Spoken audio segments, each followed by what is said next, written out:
آپ صلی اللہ علیہ وسلم کو وہ بہت برا بھلا کہتے تھے, گندی سے گندی ان کے لیے الفاظ استعمال کرتے تھے, گالیاں دیتے تھے. آپ صلی اللہ علیہ وسلم نے ان کو سکھایا کہ خاموش رہو. ایک دفعہ ابو بکر صدیق رضی اللہ عنہ کو جوش آ گیا, انہوں نے ان کے بہاف پہ جواب دینا شروع کر دیا. ابھی تک جو لوگ رسول صلی اللہ علیہ وسلم کے ساتھ جڑ رہے تھے وہ ان اٹ سیلف کمزور تھے, ان اٹ سیلف مطلب کہ ان کی سوشل سٹیٹس کو اتنا بڑا نہیں تھا. بالکل صحیح. اور پھر آپ صلی اللہ علیہ وسلم نے فرمایا کہ اللہ تعالیٰ کو عمر بن خطاب زیادہ پسند تھے. دیٹ گوز ٹو شو کہ رسول صلی اللہ علیہ وسلم کی ہی ہیڈ این آئی کہ ہو آر دا پیپل, کون وہ لوگ ہیں جو کہ میرے ساتھ جڑ جائیں گے تو میرے مشن کو اسٹرینتھ ملے گی. وعلیکم السلام ورحمۃ اللہ وبرکاتہ. Thank you once again for inviting me. خوشی ہے کہ میں آپ کے ساتھ آپ صلی اللہ علیہ وسلم کی وہ خوبیاں جو کہ سب کے لیے, صرف ان لوگوں کے لیے نہیں جو کہ اس وقت رسول صلی اللہ علیہ وسلم کے ساتھ تھے, but a role model for everyone, آج کے لیے, آج کے بعد کے لیے, ہماری جنریشن کے لیے, ہماری اسے آگے آنے والی جنریشن کے لیے, ایور گرین کوالٹیز وہ شیئر کرنے کا مجھے موقع مل رہا ہے.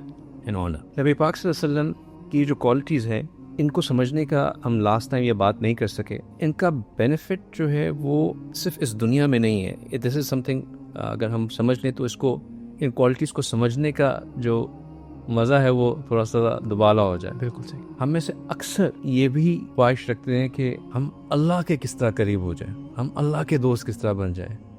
وہ کیا چیز ہے جس کے اللہ ہمارے سے محبت کرنا شروع کر دیں. نبی پاک صلی اللہ علیہ وسلم کی qualities not just make us a great leader but they also make us someone who اللہ لوز. اللہ سبحانہ تعالیٰ نے کہا کہ اگر تم چاہتے ہو کہ اللہ تم سے محبت کرے تو انہوں نے رسول صلی اللہ علیہ وسلم کو حکم دیا کہ آپ یہ کہیں کہ اگر تم چاہتے ہو کہ اللہ تم سے محبت کرے فاتبعونی, میری اطاعت کرو, follow me and Allah will start loving you.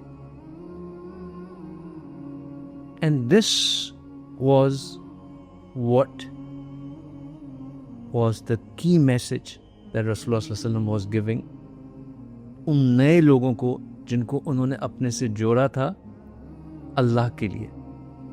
Remember mission کیا تھا؟ مشن تھا کہ submit to Allah. How do you submit to Allah? اللہ کو کس طرح پہچانتے ہو, کس طرح ان کو سبمٹ کرو گے؟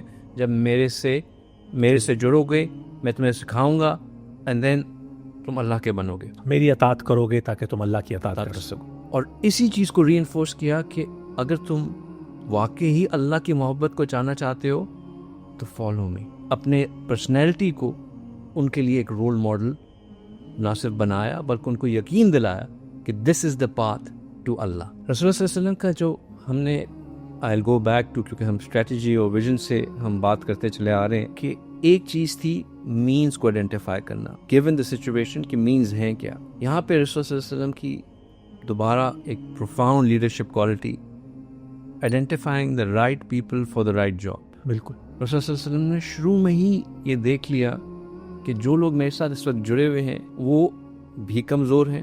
یہ ریمبر یہ ایک ٹرائبل سسٹم تھا. ٹرائبل سسٹم میں اگر آپ پاورفل ہیں تو آپ اپنے پورے کلین کو بچا کے رکھتے ہیں, کیونکہ لوگ آپ کے اوپر ہاتھ ڈالنے سے ڈریں گے کہ بھئی یہ بڑا ہے, اس کو کچھ کیا تو ہمارا بھی پھر بعد میں برا حال ہوگا. ابھی تک جو لوگ رسول صلی اللہ علیہ وسلم کے ساتھ جڑ رہے تھے وہ ان اٹ سیلف کمزور تھے.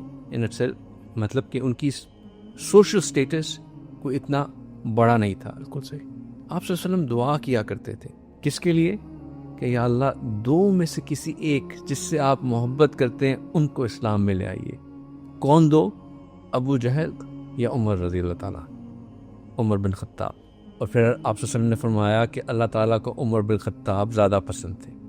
دیٹ گوز ٹو شو کہ رسول صلی اللہ علیہ وسلم کی ہی ہیڈ این آئی کہ ہو آر دا پیپل, کون وہ لوگ ہیں جو کہ میرے ساتھ جڑ جائیں گے تو میرے مشن کو اسٹرینتھ ملے گی. کسی بھی لیڈرشپ ایٹریبیوٹ کا importance of identifying right people for the right job, ان لوگوں کو آئیڈینٹیفائی کرنا اپنی آرگنائزیشن میں, اپنی انوائرمنٹ میں جو آگے آپ کا کام اچھی طرح نبھا سکے. Because as a leader, the basics of leadership is کہ you know کہ not everything can be done by you. A leader's only job is to build other leaders. بالکل. And for that you need to have that foresight. آپ کو ایک vision ہونا چاہیے کہ کس کو میں نے پک کرنا ہے. بالکل. اینڈ رسول صلی اللہ علیہ وسلم نیو کہ ان دونوں میں سے اگر کوئی آ گیا. لیکن آپ خوبصورتی دیکھیے عمر, ٹرسٹ ان اللہ. یہ نہیں کہ مجھے یہ اچھا لگ رہا ہے, کہ اللہ جو آپ کو زیادہ پسند ہے اس کو اس میں لے آئیے.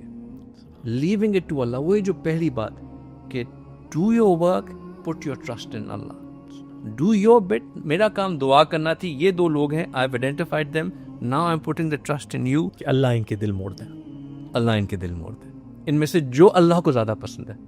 And once Umar bin Khattab came into the fold of Islam, things changed. بالکل. اچھا, ایک تو یہ چیز تھی کہ آپ صلی اللہ علیہ وسلم نے لوگوں کو آئیڈینٹیفائی کیا, ان کو کیا. دوسرا پہلی چیز کیا ہو گئی کہ رسول صلی اللہ علیہ وسلم نے ان کو بتایا کہ میرے ساتھ جڑے رہنے سے تمہیں ملے گا کیا. بالکل. لوگ جڑے تھے ناٹ فار رسول اللہ صلی اللہ علیہ وسلم, یہ جڑے تھے اللہ کے لیے. بالکل. تو لوگوں کو یہ ری انفورسمنٹ ملی کہ اللہ تک پہنچنا ہمارے ساتھ رسول اللہ صلی اللہ علیہ وسلم کے ساتھ ہی. تو انہوں نے what's in it for me بھی آئیڈینٹیفائی کر دیا, جو کہ ایک لیڈرشپ کا بہت امپورٹنٹ ایٹریبیوٹ ہے. اور پھر کیونکہ this was not an easy task, ہر جگہ پہ ریزسٹنس تھی. اچھا, یہ نہیں تھا کہ صرف سلیکٹیو لوگوں کو, دا لوور اسٹیٹا جو تھا ان کو, بلال رضی اللہ تعالیٰ عنہ, یاسر رضی اللہ تعالیٰ عنہ, عمار بن یاسر, وہ لوگ نہیں. ایون ابو بکر صدیق جو کہ ایک ہائی اسٹیٹس نوبلٹیز میں سے تھے, ان کو بھی اتنا مارا گیا کہ وہ بالکل بے ہوش ہو گئے. ہی لاسٹ ہز کانشیسنیس. آپ صلی اللہ علیہ وسلم ان کے لیے ایک رول ماڈل بنے کہ جب ان کے اوپر یہی ٹارچر کیا گیا تو انہوں نے دکھایا کہ اس کو رسپونڈ کس طرح کرنا ہے. سبحان اللہ. تاکہ لوگوں کو پتہ چلے کہ it's not just them who are going through it, میں بھی گزر رہا ہوں, but the way to respond to it is this. رسول صلی اللہ علیہ وسلم نے مختلف طریقوں سے سکھایا. آپ صلی اللہ علیہ وسلم کو وہ بہت برا بھلا کہتے تھے, گندی سے گندی ان کے لیے الفاظ استعمال کرتے تھے, گالیاں دیتے تھے. آپ صلی اللہ علیہ وسلم نے ان کو سکھایا کہ خاموش رہو. ایک دفعہ ابو بکر صدیق رضی اللہ عنہ کو جوش آ گیا, انہوں نے ان کے بہاف پہ جواب دینا شروع کر دیا. انہوں نے کہا کہ ابو بکر, جب تک ہم خاموش تھے فرشتے جواب دے رہے تھے اور وہ ان کو they were taking care of them. اب جب تم نے دے دیا تو فرشتے چلے گئے. سبحان اللہ. لیو اٹ ٹو اللہ, وہ جو بھی کہہ رہے ہیں لیو اٹ ٹو اللہ. پھر یہاں تک ہی نہیں چھوڑا, جب تھوڑی سی زیادہ ہمت بڑھنا شروع ہوئی. اچھا, اس سے پہلے ان کو دکھایا کہ صبر کس طرح کرنا ہے, صبر کس طرح کرنا ہے, کہ جب کوئی چیز ہو رہی ہو تو you have to endure it. مطلب اس وقت اپنے ہمت نہیں ہار دینی, just because something has come on to you, اپنے مشن سے نہیں پیچھے ہٹ جانا. You have to endure it. اور endurance کو nth لیول تک لے کے جانے کے لیے انہوں نے ایک اور چیز سکھائی, اور وہ تھا احسان. اور وہ بھی یہ نہیں کہ صرف وربلی سکھا دیا. آپ صلی اللہ علیہ وسلم کچھ بھی یہ نہیں کرتے تھے کہ بس لوگوں کو بتا دیا کہ تم یہ کر لو. ہم نے کہا تھا کہ رسول اللہ صلی اللہ علیہ وسلم آپ کے لیے آئیڈیل رول ماڈل ہے. جو چیز قرآن میں اللہ سبحانہ تعالیٰ نازل فرما رہے تھے بطور احکامات, وہ نبی صلی اللہ علیہ وسلم خود کر کے دکھا رہے تھے کہ یہ ان کو اس طرح کرنا ہے. شیخ بلال, ہمیں ایگزیکٹلی اسی ریزیلینس کی ایک ایگزامپل طائف میں نظر آتی ہے. بالکل. جب ہمارے پیغمبر صلی اللہ علیہ وسلم طائف گئے, اس کے پیچھے جو کانٹیکسٹ ہے شیخ بلال, وہ بہت ضروری ہے لوگوں کو سمجھنا کہ ہمارے پیغمبر پہلے طائف کیوں گئے. جی. پہلے وہ یثرب یا اور ٹرائبس کی طرف کیوں نہیں گئے. اگر ہم ہسٹوریکلی اسٹڈی کریں تو طائف کا جو سیٹ اپ تھا وہ بہت کنسسٹنٹ تھا مکہ کے سیٹ اپ کے ساتھ. لینگویج بھی سیم تھی, کلچر بھی سیم تھا. تو ہمارے پیغمبر صلی اللہ علیہ وسلم کا جو آئیڈیا کہ اگر یہاں پر لوگ اس طرح دین کو قبول نہیں کر رہے یا اسلام کی بات قبول نہیں کر رہے, تو میں جا کے طائف میں یہ ایفرٹ کرتا ہوں. اور آف کورس ہمیں وہ سب انسیڈنٹ پتہ ہے کہ ہمارے پیغمبر گئے, وہاں پر انہوں نے دین کی بات کی, وہاں سے طائف کے لوگوں کا کیا ری ایکشن تھا. اور سبحان اللہ, جیسے آپ نے احسان کی بات کی, تو ہمیں یہ بھی پتہ ہے کہ جب ہمارے پیغمبر پہ تشدد ہوا اور ان کو بہت برا بھلا کہا گیا, انفیکٹ فزیکلی بھی لوگوں نے ان کو ٹارچر کیا, تو جب ہمارے پیغمبر ایک جگہ بیٹھے, اور جو ہمارے لوگ یہ ایپیسوڈز اور پوڈ کاسٹ سن رہے ہیں وہ جب مدینہ منورہ اور مکہ مکرمہ اور طائف کی زیارت کریں گے تو ابھی وہ جا کے وہ جگہ دیکھ بھی سکتے ہیں جہاں پہ ہمارے پیغمبر صلی اللہ علیہ وسلم وہ باغ کے اندر بیٹھے, تو فرشتے ان کے پاس آئے اور ہمارے پیغمبر کو انہوں نے کہا کہ اگر آپ ہمیں حکم دیں تو ہم یہ پہاڑیاں جو ہیں لوگوں کے اوپر گرا دیں.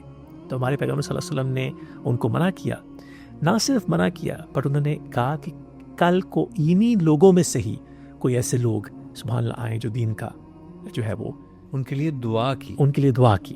ان کے لیے دعا کی کہ یا اللہ ان کے اندر ایسی نسلیں پیدا کریں جو کہ آگے جا کے آپ کے اوپر ایمان لے کے آئیں. شیخ بلال اور یہ احسان ہے عمر، یہ احسان ہے. احسان یہ نہیں ہے کہ آپ کو کسی نے کچھ کہا آپ نے اس کو معاف کر دیا. That's first step. سبحان اللہ. آپ کو کسی نے کچھ کہا، آپ نے اس کے اوپر ریئیکشن نہیں شو کیا، فرسٹ اسٹیپ. سیکنڈ اسٹیپ، آپ نے اس کو معاف کر دیا، سیکنڈ اسٹیپ. تھرڈ اسٹیپ کہ نہ صرف آپ نے اس کو کچھ نہیں کہا، معاف کر دیا، آپ نے اس کے لیے کچھ بہتر بھی کر دیا. اور یہ رسول اللہ صلی اللہ علیہ وسلم خون خون تھے. یہ وہ شخصیت ہے جن کے لیے پوری کائنات بنائی گئی، جن کے ایک حکم کے اوپر 2 پہاڑ اس پوری وادی کو ختم کر دیتے، اسمیش کر دیتے. انہوں نے اپنے صحابہ کو سکھانے کے لیے کہ برداشت کرنا ہے، صبر کرنا ہے اور احسان کرنا ہے. لوگوں کے ساتھ جو تمہارے ساتھ برا کریں ان کے ساتھ اچھا کرو. In return do something good for them. اور جب تم کسی کے ساتھ اچھا کرو گے تو تمہارے برے سے برا دشمن بھی تمہارا اچھا سے اچھا دوست بن جائے گا. شیخ بلال اسی کا پریکٹیکل اپلیکیشن ہمیں یہ ملتی ہے کہ آج بھی 1447 سال کے بعد بھی اگر آپ سعودی عرب میں جائیں تو اگر آپ کو بہت سارے لوگ ملیں different parts of Saudi Arabia سے، تو اگر لوگ سب سے ہاتھ ملاتے ہیں تو اگر کسی کو پتہ چلے کہ کوئی طائف سے ہے تو وہ اس کو جان بوجھ کے حق کرنے کی کوشش کرتے ہیں، اور وہ کہتے ہیں کہ تم ان نسلوں میں سے ہو جن کے لیے ہمارے پیغمبر صلی اللہ علیہ وسلم نے دعا کی تھی. بالکل.